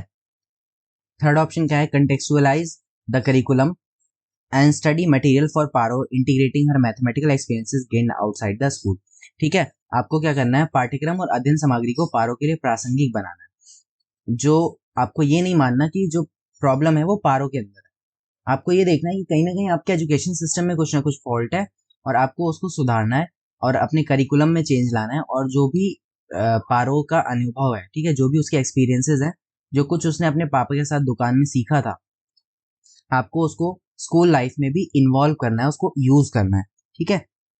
फोर्थ ऑप्शन क्या है? Ask Paro to keep her knowledge gained at home separate from knowledge gained in school. Paro को बोलो कि भाई घर का जो कुछ भी तूने पढ़ा लिखा है, जो कुछ भी तूने सीखा है, वो साइड में घर पे रख के आया करो, बट स्कूल में जो कुछ भी आप पढ़ रहे हो वो स्कूल का स्कूल में रहे। तो ये तो बहुत ही ज्यादा गलत बात है, बिल्कुल ही तरकीन बात है। आपको ऐसा कभी भी नहीं करना। हमेशा जो भी पढ़ाया जा रहा है उसको स्कूल की नॉलेज और घर की नॉलेज को कनेक्ट करना है, ताकि जो बच्चा है वो ज्यादा बेहतर तरीके से सीख पाए, और जो भी उसे स्कूल में पढ़ाया जा रहा है उसका वो घर पे इस्तेमाल कर सके, और जो भी वो घर पे सीख रहा है उसको वो स्कूल में इस्तेमाल कर सके, ठीक है। इस तरीके से आपको बच्चे की लर्निंग करानी है। तो इस क्वेश्चन का जो करेक्ट ऑप्शन है वो थर्ड ऑप्शन है, क्योंकि यहाँ पर पाठ्यक्रम और अध्ययन सामग्री में बदलाव करने को कहा जा रहा है, और जो पारो का एक्सपीरियंस है उसे इन्वॉल्व करने की बात हो रही है, जो कि एक बहुत अच्छी बात है, ठीक है। क्वेश्चन नंबर फर्स्ट, यहाँ पर ऑप्शन नंबर फर्स्ट क्यों गलत है? क्योंकि यहाँ पर आप बच्चे को गलत ठहरा रहे हैं, तो आपको कभी भी बच्चे को गलत नहीं ठहराना। सेकंड ऑप्शन क्यों गलत है? क्योंकि यहाँ पर आप रिपीटेड ड्रिल्स एंड प्रैक्टिस की बात कर रहे हैं, जो कि रटने को बढ़ावा देता है, इसलिए आपको रटने को कभी भी बढ़ावा नहीं देना। और फोर्थ ऑप्शन इसलिए गलत है क्योंकि यहाँ पर आप बच्चे की घर की नॉलेज और बाहर की नॉलेज को अलग अलग रखने को कह रहे हैं, जो कि ऑल्सो गलत है, ठीक है। सो क्वेश्चन नंबर 13 का थर्ड ऑप्शन आपका सबसे करेक्ट ऑप्शन है। इसके अलावा बाकी के सारे ऑप्शन गलत हैं। अरे ये क्या आ गया? ये नहीं पढ़ना, ये आपके लिए नहीं है। वीडियो को पॉज करके उसको मत देखने लग जाना, वो आपके लिए नहीं है, ठीक है। ये मीम मीम पता नहीं कहाँ से बीच में आ जाते हैं। वैसे था क्या ये? नहीं नहीं, रहने दो, इसे मत देखना। क्वेश्चन नंबर 14 देखते हैं। Sensitivity to the sounds, rhythms and meaning of word characterise which type of intelligence. अब ये वाला क्वेश्चन जो है ये कहता है कि ध्वनि, लय और शब्दों के जो अर्थ हैं वो किस बुद्धि के मूल हैं, यानी किस किस प्रकार की बुद्धि से जुड़े हुए हैं। अब बुद्धि तो एक ही होती है, यहाँ पर प्रकार कहाँ से आ गया? तो ये जो क्वेश्चन है ये जुड़ा हुआ है आपका थ्योरी ऑफ मल्टीपल इंटेलिजेंस से, ठीक है। अगर आपने थ्योरी ऑफ मल्टीपल इंटेलिजेंस पढ़ रखी है तो आपको क्वेश्चन समझ में आ रहा होगा। नहीं पढ़ रखी तो मैं आपको बता देता हूँ। हार्वर्ड गार्डनर एक व्यक्ति हैं जिन्होंने ये कहा कि जो बुद्धि होती है कोई एक सिंगल एंटिटी नहीं है, बल्कि बुद्धि बुद्धि जो होती है बुद्धि बल्कि जो बुद्धि होती है वो 8 प्रकार की होती है, ठीक है। किसने कहा ये? हार्वर्ड गार्डनर ने कहा कि जो बुद्धि है वो 8 प्रकार की होती है, और ये 8 प्रकार कौन कौन से हैं वो यहाँ पर उन्होंने बता रखे हैं। अब यहाँ जो और जो अलग अलग प्रकार की बुद्धि है वो अलग अलग तरह की चीजों से जुड़ी होती है, ठीक है। अब यहाँ पर जो बात कही गई है वो मीनिंग ऑफ वर्ड्स, यानी शब्दों के मतलब से, साउंड से और रिदम से बात की गई है। तो इंट्रापर्सनल और इंटरपर्सनल कौन सी बुद्धि होती है? इंटरपर्सनल होती है कोई एक ऐसा व्यक्ति, इंटरपर्सनल वाली जो बुद्धि होती है वो ऐसे व्यक्तियों में होती है जो एक दूसरे व्यक्ति से ठीक प्रकार से बातचीत कर पाता है, या ठीक प्रकार से एक दूसरे के बीच में एक दूसरे को समझ पाता है। जैसे नेता लोग होते हैं ना, उनका इंटरपर्सनल रिलेशन जो होता है, यानी आपस में जो व्यक्तियों का रिलेशन होता है उनका बहुत अच्छा होता है, उनको सारी चीजें बहुत अच्छे से वो हैंडल कर लेते हैं लोगों को, ठीक है। तो ऐसे लोग हो गए इंटरपर्सनल। इंट्रापर्सनल वो व्यक्ति होता है जो खुद को ज्यादा बेहतर समझ पाए, यानी कि अपने आप को समझ पाए। जैसे हमारे जो साधु महात्मा हैं वो लोग अपने आप को बहुत अच्छी तरीके से समझते हैं, या जो मेंटोर्स होते हैं वो अपने आप को बहुत अच्छे से समझते हैं। तो ऐसे लोग हो गए इंट्रापर्सनल। लिंग्विस्टिक होता है भाषाई बुद्धि, जो भाषा से जुड़ी हो, मीनिंग, शब्दों के अर्थ से जुड़ी हो, साउंड से जुड़ी हो। और स्पेशल बुद्धि होती है स्थानिक बुद्धि। स्थानिक बुद्धि का मतलब है ये रही स्पेशल, यानी कि ऐसा व्यक्ति जो जैसे पायलट वगैरह हो गए, ठीक है, जो मैप देख करके पहचान जाते हैं कहाँ जाना है कैसे करना है, या जो पिक्चर स्मार्ट होते हैं, जो फोटोज को देख करके समझ जाते हैं, या जो फोटोज बनाते हैं इवन, वो भी आपके स्पेशल में आएंगे, ठीक है। पेंटर वगैरह भी आपके स्पेशल में आते हैं। तो अगर ये थ्योरी आपने नहीं पढ़ी है तो बहुत ही इंटरेस्टिंग थ्योरी है, बहुत इंपॉर्टेंट थ्योरी भी है, और इसे जरूर पढ़ लेना एक बार। सारी प्रकार की बुद्धि को एक बार जरूर समझ लें कौन सी बुद्धि क्या होती है, ठीक है। और आपके अंदर कौन सी वाली बुद्धि है ये भी आप जरूर समझ जाओगे इस थ्योरी को पढ़ने के बाद। और तब मुझे जरूर बताना कि यहाँ पर कौन सी बुद्धि आपके पास है। तो यहाँ पर आपको क्वेश्चन में अब तक इतना तो समझ में आ गया होगा कि जो तीसरी प्रकार की बुद्धि यहाँ पर दी गई है लिंग्विस्टिक इंटेलिजेंस, जिसमें आप किस बारे में बात करते हैं, भाषा के बारे में, अलग अलग भाषा, उसके स्वर, उसका रिदम और शब्दों के अर्थ के बारे में बात होता है लिंग्विस्टिक इंटेलिजेंस में। सो क्वेश्चन नंबर 14 का जो करेक्ट ऑप्शन है वो आपका थर्ड ऑप्शन है, ठीक है। क्वेश्चन नंबर 15 क्या है, in a social constructivist classroom which method of assessment would be preferred. एक सामाजिक संरचनात्मक कक्षा में कौन सा आकलन विधि प्रयोग में लाया जाएगा, ये आपको बताना है। तो सामाजिक संरचनात्मक का मतलब है एक ऐसी कक्षा जहां पर समाज के साथ अंतः क्रिया करके, यानी कि उनके साथ इंटरेक्शन करके कुछ ना कुछ सीखने की बात हो रही हो, ठीक है। समाज के द्वारा संरचना करने की बात हो रही हो। हिंदी, अगर हिंदी में आप समझते हैं तो आपको ये बात समझ में आ रही होगी। सामाजिक संरचनात्मक कक्षा का मतलब है एक ऐसी कक्षा जहां पर समाज के एक्टिवली पार्टिसिपेशन के थ्रू उनके साथ कोलैबोरेट करके, उनके सहयोग को लेकर के अगर कुछ सीखने की बात हो रही है, कुछ संरचना करने की बात हो रही है, तो वो कक्षा कैसी है, सामाजिक संरचनात्मक कक्षा है, ठीक है। तो यही बताना है कि आपको सामाजिक संरचनात्मक कक्षा में कौन सा एक विधि जो है सबसे अच्छा होगा, ये आपको बताना है। अब यहाँ पर स्टैंडर्डाइज टेस्ट हो या फिर टेस्ट बेस्ड रिकॉल हो या फिर ऑब्जेक्टिव टाइप क्वेश्चंस हो, ये सारे के सारे कैसे हैं, इंडिविजुअल लेवल पे काम आते हैं, एक इंडिविजुअल लेवल पे। लेकिन अगर सोशियो कंस्ट्रक्टिविस्ट क्लास है जहाँ पर लोगों को जोड़ करके सहयोग की बात हो रही है, आपसी संयोजन की बात हो रही है, तो आपको क्या करना है, अंतःक्रिया की बात हो रही है, तो सहयोगी प्रयोजन कार्य के साथ जाना है, कोलैबोरेटिव प्रोजेक्ट्स के साथ जाना है, जहां पर जो बच्चा है वो क्या कर रहा होगा, कोलैबोरेशन के थ्रू सीख रहा होगा, सहयोग के थ्रू सीख रहा होगा, ठीक है। क्वेश्चन नंबर 15 का फर्स्ट ऑप्शन आपका करेक्ट है। नेक्स्ट क्वेश्चन देखते हैं, question number 16, the continuous aspect in continuous comprehensive evaluation. CCE के बारे में आपने पढ़ा होगा, जिसे हम क्या कहते हैं हिंदी में, सतत एवं व्यापक मूल्यांकन कहते हैं। तो यहाँ पर सतत का क्या मतलब है, ये आपको बताना है, ठीक है। कॉन्टिन्यूअस का क्या मतलब है, ये आपको यहाँ पर बताना है। ऑप्शन फर्स्ट क्या है, continuous observation and support to the children during teaching learning, process and employing different tool, ठीक है। पढ़ाई के दौरान बच्चों को क्या करना है, कॉन्टिन्यूअस ऑब्जर्वेशन करना है और उनको सपोर्ट करना है, क्या ये मतलब है कॉन्टिन्यूअस का। सेकेंड ऑप्शन है continuous comparison of learners performance, ठीक है। बच्चों की परफॉर्मेंस को कॉन्टिन्यूअसली कंपैरिजन करने की बात हो रही है। तो कंपैरिजन करना तो नहीं है इसका मतलब, ये आपको याद रखना है। कंपैरिजन जो है वो एक नेगेटिव वर्ड है। कंपैरिजन की बात अगर कभी कर रहा है आपसे किसी क्वेश्चन में, तो वो आप उसके साथ नहीं जाएंगे। सो सेकंड ऑप्शन तो आपका गलत है। Conducting formal paper pencil test in the fixed interval of throughout the academic session, एक निश्चित अंतराल पर पूरे शैक्षणिक वर्ष में अलग अलग टाइम पे आप फिक्स टाइम पे इंटरवल पे पेपर करवा लो, तो उसे भी कॉन्टिन्यूअस नहीं कहते हैं, ठीक है। उसका मतलब भी कॉन्टिन्यूअस नहीं है। Periodic testing of children to gauge their ability, memorisation, recall, memorisation और रिकॉल करने की बात हो रही है। सो ये भी एक नेगेटिव वर्ड है और ये ऑप्शन भी यहाँ पर आपका गलत हो जाता है। तो सबसे बेस्ट ऑप्शन यहाँ पर यही है कि आप बच्चे को, कॉन्टिन्यूअस का मतलब ये है कि आप लगातार उसको ऑब्जर्व कर रहे हैं, जहां पर उसे सपोर्ट की जरूरत है उसे सपोर्ट कर रहे हैं, जो भी उसको सहायता चाहिए वो आप उनको सहायता दे रहे हैं अलग अलग उपकरणों के द्वारा, ठीक है। सो क्वेश्चन नंबर 16 का सबसे correct option option number first है। क्वेश्चन नंबर 17 क्या है, student should be encourage to set dash goals. बच्चों को किस प्रकार के गोल्स को निर्धारित करने में आपको उन्हें किस प्रकार के जो लक्ष्य हैं वो निर्धारित करने चाहिए या उसको निर्धारित करने के लिए प्रोत्साहित करना चाहिए, आपको बताना है। तो यहाँ पर सबसे करेक्ट ऑप्शन जो है वो आपका मास्टरी ओरिएंटेड गोल्स है, क्योंकि मास्टरी ओरिएंटेड गोल्स का मतलब है वो ऐसे गोल्स होते हैं जब बच्चा जो है वो रिजल्ट या फिर फेलियर के लिए नहीं पढ़ता, बल्कि कुछ सीखने के लिए पढ़ता है, ठीक है। और इसी चीज पे आपको फोकस करना है। फेलियर ओरिएंटेड होता है जब बच्चा जो है फेलियर से बचने के लिए काम करे, या फेलियर एक्सेप्टिंग वाला जो अप्रोच होती है, वहां पर बच्चा क्या करता है कि ठीक है अगर फेलियर आएगी तो मैं उसको एक्सेप्ट करने के लिए तैयार हूँ। तो वो भी एक बात की बात है कि भाई फेलियर जब आएगी तब तो उसे हम देख लेंगे, लेकिन अभी पहले तो मेहनत करनी है ना।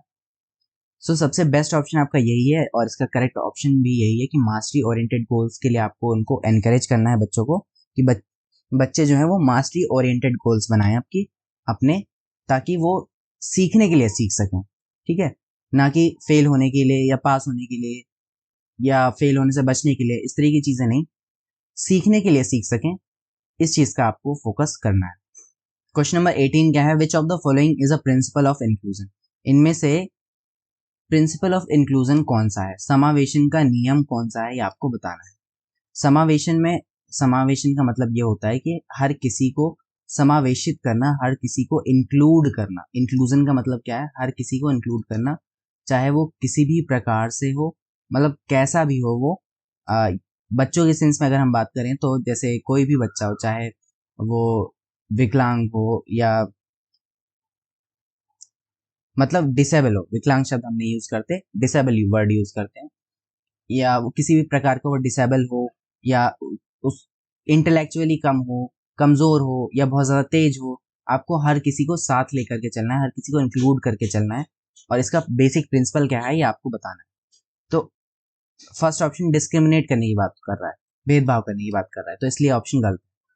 सेकेंड ऑप्शन जो है वो स्टैंडर्डाइज्ड इंस्ट्रक्शंस की बात कर रहा है, कि यानी कि सभी को एक प्रकार से इंस्ट्रक्शंस देना है, सबको एक जैसी इंस्ट्रक्शन देनी है, तो ये भी गलत है, क्योंकि हर एक बच्चे की अलग अलग नीड्स होती हैं, तो आपको हर एक बच्चे को अलग अलग नीड्स के अकॉर्डिंग इंस्ट्रक्शन देनी पड़ेंगी, ना कि आप हर एक बच्चे को एक ही इंस्ट्रक्शन दे दो और उस हिसाब से हर एक बच्चा काम कर ले। थर्ड ऑप्शन कह रहा है एक्सेप्टिंग द इंडिविजुअल डिफरेंसेस, यानी जितनी भी व्यक्तिगत विभिन्नताएं हैं आपको उसको स्वीकार करना है और उसको साथ लेकर के चलना है, तो ये वाला ऑप्शन तो सही लग रहा है। और फोर्थ ऑप्शन क्या है, सेग्रीगेशन एंड लेबलिंग, बच्चों को अलग करो और उनको लेवल करो, कि तुम जो है सुन नहीं सकते तो तुम क्लास के इस कोने में बैठोगे, क्लास के इस वाले कोने में सबसे अच्छे बच्चे बैठेंगे और क्लास के इस कोने में सबसे गंदे बच्चे बैठेंगे। तो सेग्रीगेशन आपको बिल्कुल भी नहीं करना, ये बिल्कुल नेगेटिव वर्ड है। सो क्वेश्चन नंबर 18 का जो करेक्ट ऑप्शन है वो आपका थर्ड ऑप्शन है, एक्सेप्टेंस ऑफ इंडिविजुअल डिफरेंसेस होने चाहिए, यही इसका बेसिक प्रिंसिपल है इंक्लूजन का। क्वेश्चन नंबर 19 क्या है, a child who has partial vision, एक बच्चा जिसके पास क्या है, पार्शियल विजन है, वो बहुत थोड़े रूप में देख सकता है, आंशिक रूप से देख सकता है, ठीक है। Should be encouraged to opt for home based education, उसको क्या घर पर शिक्षा प्राप्त करने के लिए प्रेरित करना चाहिए। सेकंड ऑप्शन क्या है, need to be in separate institution, उसको एक अलग स्कूल या इंस्टीट्यूशन में भेज दो। थर्ड ऑप्शन क्या है, should become a part of regular school with inclusive provision, उसको क्या है एक रेगुलर स्कूल में भेजना चाहिए और उसके साथ साथ जो भी समावेशी प्रावधान होने चाहिए वो भी होने चाहिए। जैसे मान लो कि एक बच्चा है जो चल नहीं सकता, वो सीढ़ियों पे चढ़ नहीं सकता, ठीक है, तो उसके लिए रैंप बना होना चाहिए स्कूल में, और उसके लिए क्या होना चाहिए, उसके लिए व्हील चेयर होनी चाहिए, तो इस तरह के चेंजेस स्कूल में होने चाहिए और उसे एक रेगुलर स्कूल में ही पढ़ाना चाहिए, ये कहता है आपका तीसरा ऑप्शन। और चौथा ऑप्शन क्या है, should be in a regular school with no special provision to encourage coping behaviour, यानी उसे रेगुलर स्कूल में तो भेजो पर उसके लिए कोई हेल्प ना करो, तो ये ऑप्शन गलत है। इसी तरीके से सेपरेट इंस्टीट्यूशन में भी भेजना गलत है, और घर पे पढ़ाने की बात कहना भी गलत है, क्योंकि एट द एंड उसको उसी समाज में रहना ना, वो मान लो भले ही वो बच्चा अलग हो, पर ये तो है नहीं कि अलग से पढ़ाई कर ली तो बाद में उसको अलग दुनिया मिलेगी, रहना तो उसको इसी दुनिया में, तो इसी दुनिया के साथ उसको सीखना पड़ेगा, उसको पढ़ना पड़ेगा। तो करेक्ट ऑप्शन आपका थर्ड ऑप्शन है, जहां पर उसे सारे बच्चों के साथ रेगुलर स्कूल में ही भेजना है और इंक्लूजन प्रोविजन उसके पास होने चाहिए, ठीक है। तो क्वेश्चन नंबर 19 का थर्ड ऑप्शन आपका करेक्ट है। नेक्स्ट क्वेश्चन देखते हैं, क्वेश्चन नंबर 20 क्या है, which of the following practices will support creativity in a class, ठीक है, इनमें से कौन सी जो एक्टिविटी है वो क्रिएटिविटी को बढ़ावा देगी, ये आपको बताना है। तो इमेजिनेटिव आंसर्स को आप एक्सेप्ट करेंगे तो भी क्रिएटिविटी बढ़ेगी, ब्रेन स्टॉर्मिंग यानी कि विचार मंथन को बढ़ावा देंगे तब भी क्रिएटिविटी बढ़ेगी, अलग अलग तरह के विचार निकल के आएंगे, ठीक है। कन्वर्जेंट थिंकिंग को अगर आप बढ़ावा देते हैं, तो कन्वर्जेंट थिंकिंग क्या होती है ये आपको पता होना चाहिए, दो तरह की थिंकिंग होती है, एक होती है कन्वर्जेंट थिंकिंग, ठीक है, एक होती है कन्वर्जेंट थिंकिंग और एक होती है डाइवर्जेंट थिंकिंग। अब डाइवर्जेंट थिंकिंग का मतलब है कि आप किसी एक चीज के बारे में कितने अलग अलग तरीकों से सोच सकते हैं, ठीक है, ये होती है डाइवर्जेंट थिंकिंग। और कन्वर्जेंट थिंकिंग वो होती है जब आप की सारी सुई एक ही चीज पे आके अटक जाए, ठीक है, सारी चीजों का आंसर सिर्फ एक ही हो आपके पास, तो वो होती है कन्वर्जेंट थिंकिंग। और कन्वर्जेंट थिंकिंग जो है वो कोई अच्छी चीज नहीं है, वो आपके दिमाग को फिक्स करती है, एक ही जगह पे स्थिर कर देती है। लेकिन डाइवर्जेंट थिंकिंग में क्या होता है कि आप अलग अलग प्रकार, एक ही चीज के बारे में अलग अलग प्रकार से सोच पाते हैं, तो ज्यादा चांसेस है कि आप ज्यादा बेहतर सोच पाएंगे, क्रिएटिव सोच पाएंगे, यूनिक सोच पाएंगे, कुछ अलग सोच पाएंगे और अच्छा कर पाएंगे। इसलिए कभी भी कन्वर्जेंट थिंकिंग को बढ़ावा नहीं दिया जाता क्रिएटिविटी के लिए, ठीक है। तो थर्ड ऑप्शन तो आपका नहीं होगा यहाँ पर, ये आपको ध्यान रखना है। फोर्थ ऑप्शन क्या है, टॉलरेंस टू डिसेंट, यानी कि सहन असहमति के प्रति सहनशीलता रखना, ये भी एक अच्छी चीज है। तो क्वेश्चन नंबर 20 का जो करेक्ट ऑप्शन है वो आपका फर्स्ट, सेकंड और फोर्थ वाला है, यानी कि फर्स्ट, सेकंड, फोर्थ, ये फोर्थ ऑप्शन, ये वाला आपका करेक्ट ऑप्शन है, ठीक है। क्वेश्चन नंबर 20 का जो करेक्ट ऑप्शन है वो चौथा वाला है। क्वेश्चन नंबर 21 क्या है, which of the following strategy is not in line with the philosophy of inclusion to help a child with autism in your class who is finding it difficult to cope up with the group activity। Autism क्या होता है मैं आपको बताता हूँ। Autism एक इस तरह की बीमारी है जब बच्चा जो है वो सोशली एक्सेप्ट नहीं होना चाहता, मतलब सोशल जो सेटिंग्स हैं उनको एक्सेप्ट नहीं करता, उसको अकेला रहना ज़्यादा पसंद होता है, वो किसी के पास जाना ज़्यादा पसंद नहीं करता और लोगों से ज़्यादा इंटरेक्शन करना पसंद नहीं करता, ठीक है। तो इस तरह का बच्चा जो है वो है यहाँ पर। और यहाँ पे क्वेश्चन कह रहा है कि आपको बताना है कि इनमें से कौन सी एक स्ट्रैटेजी जो है उसको हेल्प नहीं करेगी, ये आपको बताना है, ठीक है। ऑप्शंस आप सारे पढ़ लीजिए, मैं आपको करेक्ट ऑप्शन यहाँ पर बताता हूँ। यहाँ पर जो करेक्ट ऑप्शन है वो तीसरा है, जो कहता है sending the child to study in special school, ठीक है। बाकी के जो तीन ऑप्शंस हैं वो इस बारे में बात करते हैं कि बच्चे को आप कैसे हेल्प कर रहे हो, ठीक है। पहला ऑप्शन ये कह रहा है कि आप बच्चे को रिटर्न मटेरियल प्रोवाइड करा रहे हो ताकि वो और ज़्यादा मन लगा के काम कर सके, ठीक है। सेकंड ऑप्शन कह रहा है कि आप उसको पेयर में काम करने दोगे जहाँ पर वो किसी के साथ काम करेगा और वहाँ वो एक रिलैक्स एनवायरनमेंट होगा जहाँ पे कम आवाज़ होगी, तो ये भी उसको हेल्प करेगा कि वो ग्रुप में ज़्यादा काम कर पाए, ठीक है। फोर्थ ऑप्शन क्या है, seeking the support for remedial teachers in regular classroom itself, उसको क्या करना है कि रेमेडियल टीचिंग भी देनी है बच्चे को, तो वो भी हेल्प करेगी। लेकिन अगर आप उसे किसी एक अलग स्कूल में भेज दोगे जो कि एक स्पेशल स्कूल है जहाँ पर उसके जैसे ही सारे बच्चे हैं, तो उनके साथ वो कैसे इंटरेक्ट करेगा या कैसे नॉर्मल सेटिंग में वो खुद को ढाल पाएगा, ठीक है। तो क्वेश्चन नंबर 21 का जो करेक्ट ऑप्शन है वो तीसरा है, क्योंकि यही गलत है और आपसे यहाँ पर यही पूछा गया था कि कौन सा एक ऑप्शन आपका गलत है। क्वेश्चन नंबर 22 क्या है, in a primary classroom the teacher must dash student to ask the question, बच्चों को क्या करना चाहिए, एनकरेज करना चाहिए क्वेश्चन पूछने के लिए, डिस्करेज करना चाहिए, या अलाउ ही नहीं करना चाहिए कभी भी क्वेश्चन पूछने के लिए, या फिर पनिश करना चाहिए। तो ये आंसर शायद आपको भी बहुत आसानी से पता होगा, फर्स्ट ऑप्शन है। बच्चों को क्या करना है, हमें प्रोत्साहित करना है क्लासरूम में हमेशा क्वेश्चन पूछने के लिए, कभी भी उनको डांट के बिठा नहीं देना कि तुम्हें क्या है, क्यों क्वेश्चन पूछ रहे हो, बहुत ज़्यादा क्वेश्चन पूछते हो तुम, ये सब नहीं करना तुम्हें, ठीक है। 23वां क्वेश्चन क्या है, एजर्शन एंड रीजनिंग। एक बात मैं आपको बताता हूँ कि अभी जो पिछले सालों के जो क्वेश्चन पेपर आया करते थे, लगभग 2018 तक के, 2018-19 तक के, तब तक आपके एजर्शन और रीजनिंग यानी कि कथन और कारण वाले क्वेश्चन नहीं आते थे, ठीक है। एजर्शन और रीजन वाले क्वेश्चंस नहीं आते थे, कथन और कारण वाले क्वेश्चन नहीं आते थे। लेकिन अब 2-3 सालों से कथन और कारण के क्वेश्चन आते हैं। इसमें होता क्या है, एक कथन दिया रहता है और दूसरा उसी का जजमेंट होता है या उसी के बारे में बताया होता है, उसी के बारे में कुछ ना कुछ रिलेटेड लाइन लिखी होती है, कुछ ना कुछ रीजन होता है, ठीक है, या उसके बारे में कुछ ना कुछ बता रहा होगा, एक्सप्लेन कर रहा होगा। तो इस तरीके से दोनों लाइनें आपस में जुड़ी होती हैं। अब इसके बाद आपको 4 ऑप्शन दे देते हैं और इस तरह का क्वेश्चन आता ही आता है। एक क्वेश्चन तो आपको इस तरीके से एडजर्शन और रीजन का मिलेगा ही मिलेगा, और ये क्वेश्चन हमेशा कंफ्यूजिंग होते हैं। इसको पढ़ करके जो बंदा होता है वो कंफ्यूज हो जाता है। इसलिए इस तरह के क्वेश्चंस की अलग से मैं एक वीडियो लाऊंगा जहां पर सारे के सारे क्वेश्चन हम सिर्फ एडजर्शन और रीजनिंग के ही करेंगे, तो उसे जरूर देखना और खुद से भी इस तरह के क्वेश्चंस को थोड़ा ज्यादा सॉल्व करना।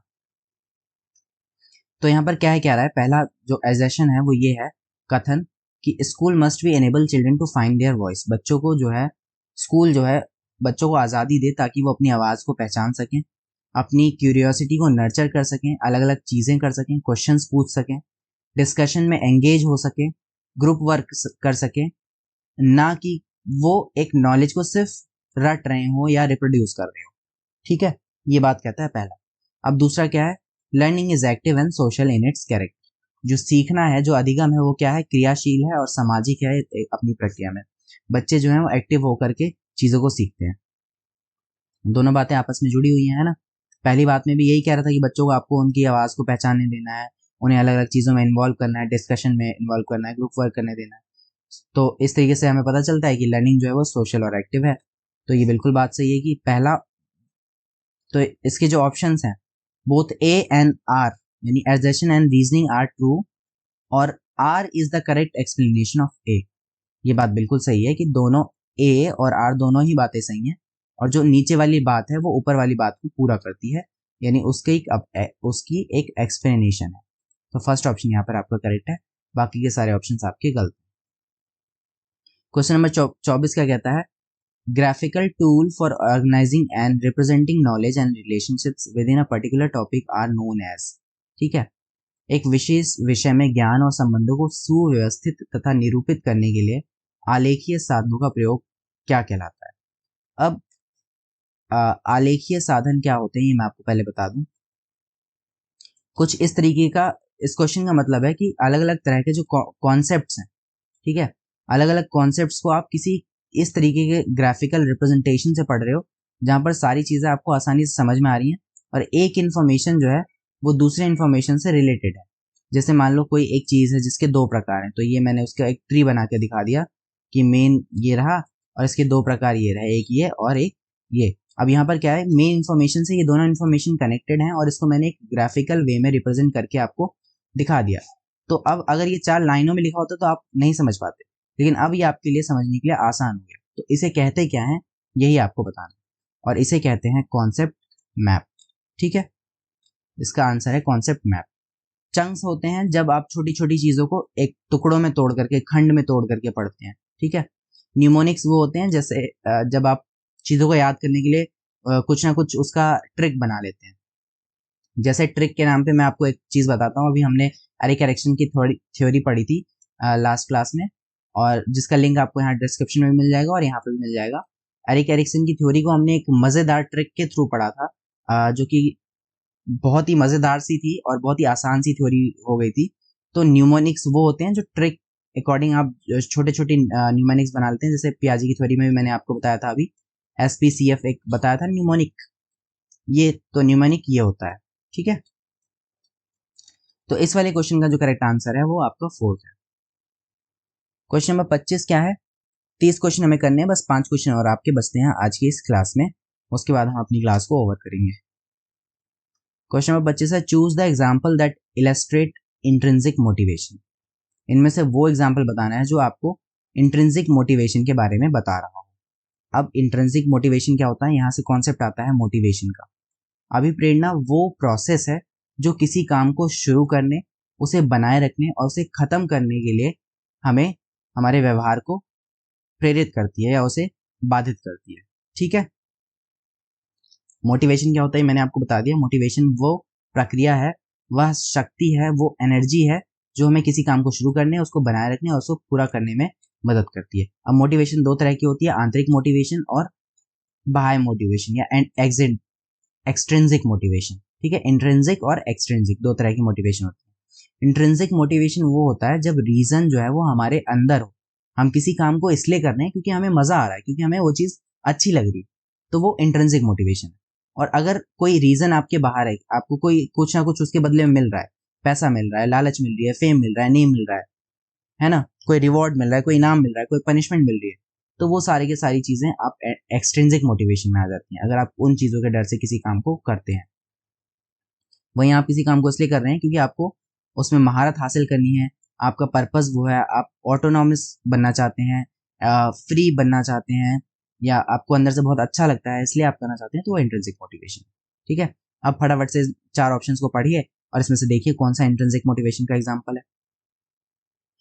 मैं आपको बता देता हूँ, पहला ऑप्शन इस बारे में बात कर रहा है कि जो रोशनी है वो इसलिए हार्ड वर्क करती है क्योंकि उसके पेरेंट्स ने उसको घड़ी दिलाने का वादा किया है 90% आने पे। अब घड़ी क्या है, एक बाहरी वस्तु है जो उसके माता पिता उसको दिलाने की लालच दे रहे हैं, इसलिए एक एक्सटर्नल मोटिवेशन।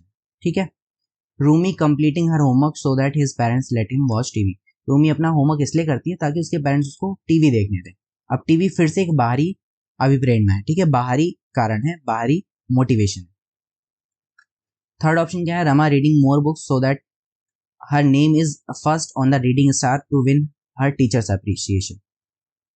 रमा इसलिए किताब पढ़ती है ताकि अपनी टीचर की अप्रिसिएशन पा सके।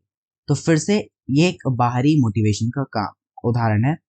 तो ये तीनों ही बाहरी मोटिवेशन के उदाहरण है और चौथा ऑप्शन आपका यहाँ पर करेक्ट है, जहां पर ये कह रहा है कि जो रवि है वो वेरियस रिसोर्सेज को एक्सप्लोर करना चाहता है क्योंकि उसे अलग अलग तरह की चीजें सीखनी पसंद है। ठीक है, सो फोर्थ ऑप्शन आपका करेक्ट ऑप्शन। क्वेश्चन नंबर 26 क्या कहता है, which of these strategies is not effective in helping student cope up with anxiety। ठीक है, इनमें से कौन सी एक नीति जो है छात्रों को चिंता का सामना करने में सहायता नहीं देती है, ये आपको बताना है। Teaching them methods for effective and meaningful learning, उनको अलग अलग तरह के मेथड्स सिखाने ताकि वो इफेक्टिव और मीनिंगफुल लर्निंग कर सके। तो ये तो अच्छी बात है कि अगर एक टीचर बच्चों को ये चीज़ें सिखाता है कि कैसे पढ़ना है तो वो ज़्यादा अच्छे तरीके से पढ़ पाएंगे और उनको एंजाइटी कम होगी। क्वेश्चन नंबर 2 क्या है, helping them set realistic short term goals, उनको छोटे छोटे और रियलिस्टिक गोल्स को बनाने में हेल्प करनी है ताकि वो उसको अचीव कर सके, उनका कॉन्फिडेंस बढ़ सके, ये भी अच्छी चीज़ है।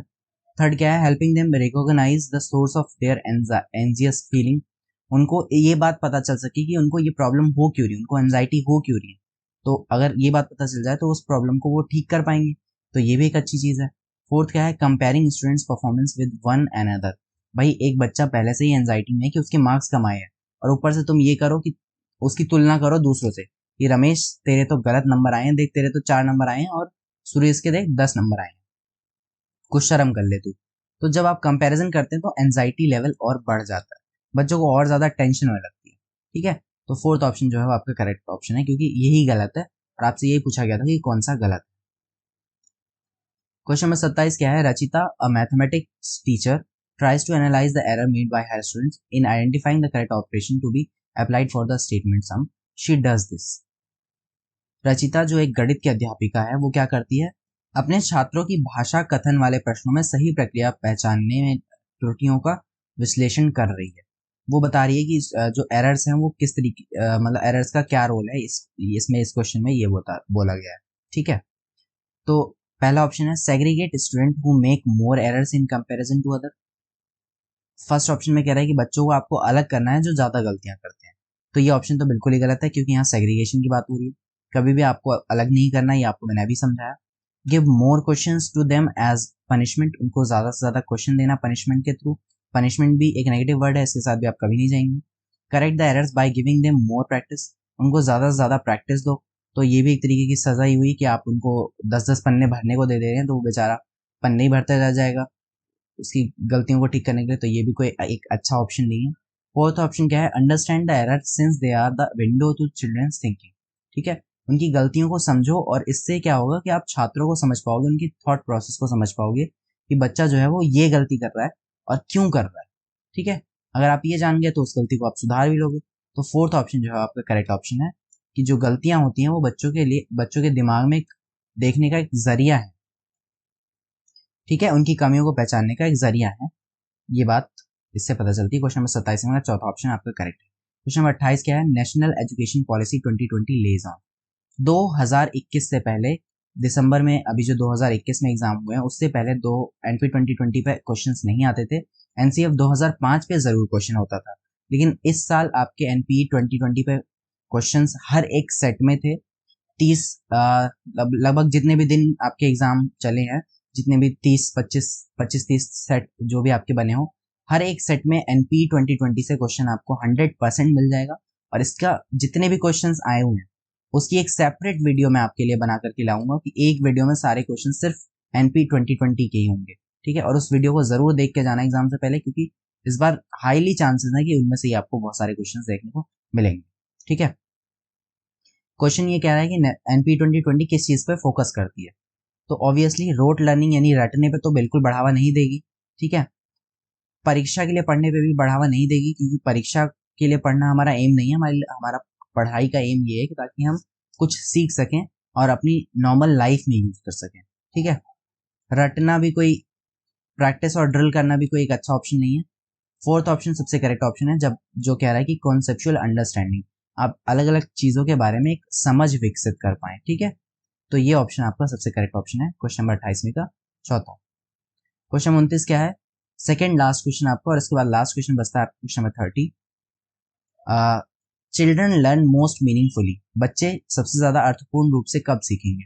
Through lecture and direct instruction, lecture से बच्चे बोर होते हैं, सीखते नहीं, कोई इन्हें बताओ। बाय रिपीटेड मैकेनिकल प्रैक्टिस, एक ही चीज को आप रिपीट करोगे तो भी बच्चे अच्छे से नहीं सीखेंगे। When they are actively engage in the task and activities, जब आप उनको किसी काम में एक्टिवली एंगेज कराएंगे तो वो जरूर अच्छे से सीखेंगे। फोर्थ ऑप्शन है appropriate rewards are offered at the every step for the completion of task, हर एक काम को पूरा करने के लिए आप उनको इनाम दो तो उनको उस चीज की लत लग जाएगी, और इससे क्या होगा, वो हर काम के लिए पहले बोलेंगे कि मेरे को क्या मिलेगा, मेरे को बदले में क्या मिलेगा, हर चीज के लिए वो रिवॉर्ड मांगेंगे। तो ये ऑप्शन भी गलत है, ठीक है। सो क्वेश्चन नंबर 29 का सबसे करेक्ट ऑप्शन ये है कि आप उनको एंगेजमेंट, एक्टिवली पार्टिसिपेट कर रहे हैं, सक्रिय रूप से उनको भागीदार बनाएं, तब वो सबसे ज्यादा अच्छे तरीके से सीख पाएंगे। क्वेश्चन नंबर 30 क्या है? Giving students access to range of suitable material and the scope to self directing their learning in a way of promoting, ठीक है। बच्चों को अलग अलग तरह के बहुत सारे मटेरियल आपने प्रोवाइड करा दिए ताकि वो अलग अलग तरह की चीजें खुद खोज विनोद करके सीख सके। तो ये किस तरह की सीखने को बढ़ावा देता है? इससे रटना तो नहीं हो रहा ऑब्वियसली, अगर आप उन्हें अलग अलग तरह के range of suitable material provide करा रहे हैं और उनको खुद कुछ ना कुछ करने दे रहे हैं, तो इससे रटना तो नहीं हुआ। ना ही ये कोई कंपटीशन वाली लर्निंग है जहाँ पर बच्चे कुछ ना किसी कंपटीशन के लिए लड़ रहे हैं, लर्न कर रहे हो। हाँ, ये डिस्कवरी लर्निंग जरूर है जहाँ पर वो कुछ ना कुछ खोज करने की कोशिश करेंगे, कुछ ना कुछ अपने आप खोज बिनोज करके सीखने की कोशिश करेंगे, ठीक है। और फोर्थ ऑप्शन क्या है? लर्निंग थ्रू इंस्ट्रक्शंस, तो यहाँ पे भी कोई इंस्ट्रक्शन जैसी बात तो हो ही नहीं रही है। क्वेश्चन नंबर 30 का थर्ड ऑप्शन आपका करेक्ट है। तो इसी के साथ आपके 30 क्वेश्चन कंप्लीट हो चुके हैं जो हमारे आज के इस सेशन में होने वाले थे, ठीक है। ये 30 क्वेश्चंस मैंने यहाँ पर आपके साथ डिस्कस कर लिए हैं विद कॉन्सेप्ट्स, और इसी के साथ आपको जो आंसर की है, आंसर की यहाँ पर अटैच करके ये जो पीडीएफ है ये आपको टेलीग्राम पे मिल जाएगी, ठीक है। आंसर की मैं अटैच कर दूंगा अभी, और आपको ये पीडीएफ टेलीग्राम चैनल पे मिल जाएगी। टेलीग्राम के लिए आपको ये सर्च कर लेना है डायरेक्टली अगर आप सर्च करना चाहते हैं, या फिर डिस्क्रिप्शन में टेलीग्राम का लिंक मिला हुआ है। हर एक वीडियो के नीचे आपको डिस्क्रिप्शन में टेलीग्राम का लिंक मिल जाएगा, वहां से जाकर के टेलीग्राम चैनल आप ज्वाइन कर सकते हो, और वहां ज्वाइन करके आप उसको, वहां से बहुत सारी सीटेट की पीडीएफ्स वगैरह भी पढ़ी हैं, बहुत इंपॉर्टेंट हर एक पीडीएफ, हर एक इन्फॉर्मेशन मैं वहां पर शेयर करता हूँ, वो एब्सोल्युटली फ्री है, आप उन सब चीज़ों को जा करके ले सकते हो, ठीक है। अदर सीरीज जो आपको हेल्प करें, और भी बहुत सारी प्लेलिस्ट सीटेट और अलग अलग एग्जाम्स के बारे में हमारे चैनल पे बनी हुई है, आप उसको अगर देखना चाहो तो एक बार देख सकते हो, ठीक है। कौन सी सीरीज आपको हेल्प कर सकती है, क्योंकि यहाँ पर बहुत सारी काम की चीज़ें मैंने क्लासेस अपलोड कर रखी हैं। तो बस इतनी सी बात थी आज की कहानी, और अगर मुझसे कुछ चीज़ें पूछनी है, कोई बात करनी है, तो आप इन सब जगहों पे कांटेक्ट कर सकते हो। तो बस आज के लिए इतना ही, मिलते हैं नेक्स्ट क्लास में, तब तक अपना ख्याल रखिए, खूब सारी पढ़ाई करते रहिए, bye bye, have a good day.